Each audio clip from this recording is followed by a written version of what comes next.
Yo, what's going on, y'all? It's Combo Breaker 99. I'm back with another quick video. All right, y'all. This is just a real quick discussion video. This just popped up in my mind, but going back to Saturday night, this UFC fight night fight between Sarah Moras and Vanessa Melo. I've just been hearing so many different things on different channels. You know, everybody saying this fight was, terrible. It was just sloppy, very uneventful. Just so many different things that people could say. Nobody could really take away anything good. Like even myself, like I was having a hard time saying, okay, Vanessa Melo was able to do this, Sarah Moras executed this. It was almost like everything was just kind of half done. And with that being said, my question to y'all in this discussion is, do y'all think this fight is the worst fight of 2021 already? I mean, last year it was like hands down Wmma versus Wmma. That was fight of the year for 2020. We knew what the best fight was right away, because we knew all of the keys to make a fight of the year.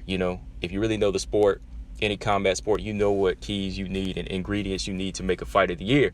But for this fight here, it was like the opposite. We knew the keys, we knew the elements to what makes one of the worst fights of the year.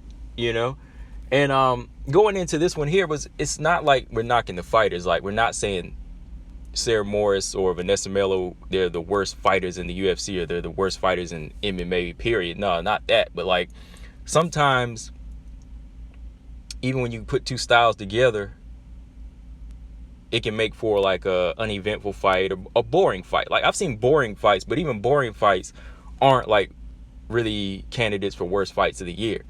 I think like the ingredients for, well, first off, the ingredients for like a best fight of the year, we know what that is. That's two fighters that really want it, a lot of heart, two styles that just mesh well, skill for skill they're throwing down in there, like what Wmma and Wmma was doing. Like, fight of the year is usually like back and forth action. It's never like one-sided. It's 50-50. It's always like drama in there. It's always tense. You don't know who's up on the scorecards. It's back and forth. There's sometimes blood in there. There's action. There's always going to be a moment where you see one fighter about to fall, then they get back up. They rise to the occasion. So, keys to a fight of the year candidate, which some I might talk about in another video, is right off top is heart, is skill, is determination, is focus, is hunger, is all of that. It's execution, it's all of that. So with that being said, if you're talking worst fight of the year, it's like the opposite. And I think that we saw a lot of the opposite in this fight. Not saying Vanessa Melo didn't execute, but we saw Sarah Moras not really committing to what she could have done in this fight.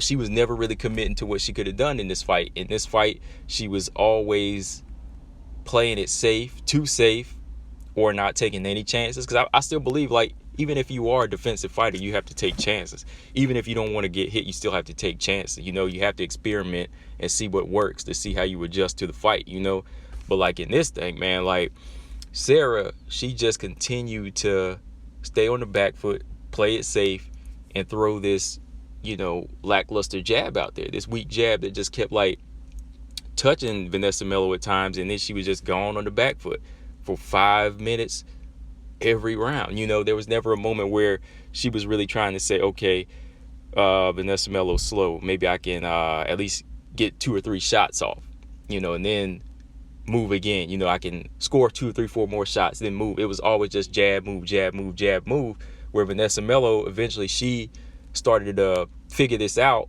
and time the rhythm, So Sarah Moras on her side just made this a very, very lackluster fight, boring fight. At the same time, a fight where she didn't really, like, a fighter really wanted to hold on to their career, if that makes sense. Like, they didn't go in there and say, oh, I got to go in there and show and improve. I got to go in there and try to close the show, or I got to go in there and beat this fighter up. And that's what makes fans kind of upset when they don't see full potential in a fighter, or at least trying. That's what can make a worst fight of the year. That's what can make a very very disappointing fight that people will say, oh, this ain't it. You know what I mean? They'll just say this ain't it. Because me, honestly, like I said, that's why I'm making this video, because it's not to bash the fighters. No, it's just to bash their performance and make them go back and think twice and do better next time. Like, even Vanessa Melo, she did good. she worked with what she had, but I feel like she could have turned it up, because even like Sarah Morris, the movement she was doing, moving around on her feet, she was off balance at times to me. Like Vanessa Melo could have went in there and banged her out. You know, she could have went in there and banged her out, landed some more good shots, and probably got her out of there, because she was not committed.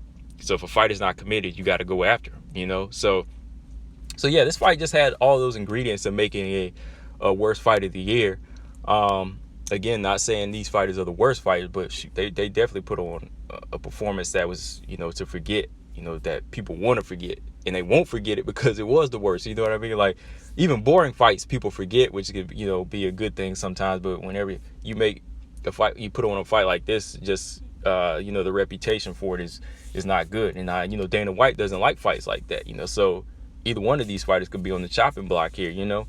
So again, man, like, even when I'm talking like boring fights, we go back to last year too with Ashley Yoder and Miranda Granger, right? That fight there to me wasn't like one of the worst fights of the year. It wasn't really like a stinker. I think it was just like a uneventful fight. Both fighters were trying, and it was just a moment where styles just didn't match up, and there were just moments in there where, yeah, it didn't really click well. So yeah, and both of those fighters look like they were trying, but this one here, man, like, there was just so many keys. There were just too many ingredients in here where it was just like, man, I don't know what they're trying to execute here. I don't know what, you know, Sarah Morris wants to get done here. This wasn't her. You know, this wasn't her. That's why I was kind of disappointed, because I did pick her to win. You know, I did pick her to win because I know what she's capable of.